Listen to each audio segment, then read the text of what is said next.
Halo, assalamualaikum teman-teman. Kembali lagi dengan saya di channel saya, Santri Channel. Mudah-mudahan berkah ya, amin. Oke, untuk kali ini saya akan sedikit membahas tentang makhluk, salah satu makhluk hidup ya. Jadi gini, sebagai manusia kita dituntut selalu untuk belajar, dan untuk belajar kita tidak selalu belajar kepada manusia. Bahkan ada hewan atau benda tertentu yang sering banget kita jadikan sebagai tempat pembelajaran gitu ya. Kali ini saya akan membagikan salah satu contoh dari dua hewan yang bisa kita jadikan pembelajaran gitu, yaitu seekor lebah dan seekor lalat ya. Jadi dari dua hewan ini penting banget dan banyak banget pembelajaran yang bisa kita petik gitu. Salah satunya ini yang akan saya ceritakan gitu. Nah, oke, langsung aja. Jadi gini nih bro. Jadi lalat dan lebah itu sama-sama hewan gitu, cuman mereka didesain atau di setel gitu ya, di setting itu untuk dua hal yang berbeda gitu. Jadi mata lebah itu di setting, didesain itu untuk hal yang baik, makanya mereka itu selalu mencari bunga, mencari hal-hal yang baik, wewangian, dan mereka pun menghasilkan hal yang baik pula gitu. Jadi di mana mereka singgah, mereka selalu meninggalkan madu, membuat madu, dan itu sangat penting banget dan bermanfaat bagi manusia gitu. Dan hampir seluruh makhluk hidup ya bermanfaat banget itu madu gitu. Jadi beda dengan lalat, matanya itu didesain untuk hal-hal yang buruk gitu. Jadi sulit banget meyakinkan lalat bahwa bunga itu lebih indah daripada sampah gitu. Bahkan sering kita dengar pernyataan seperti itu gitu.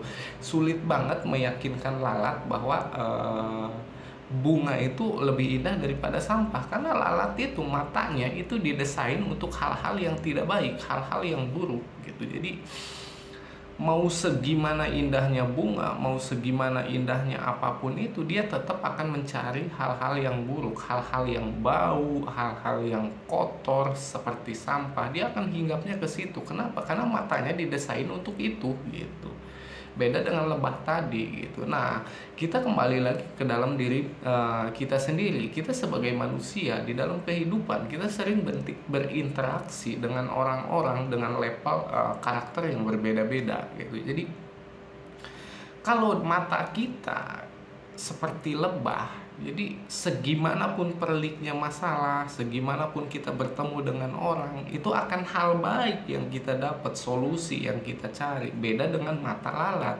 Kalau kita punya mata lalat, kebiasaan buruk, dengan siapapun kita berteman, ya tetap hal-hal yang buruk yang akan kita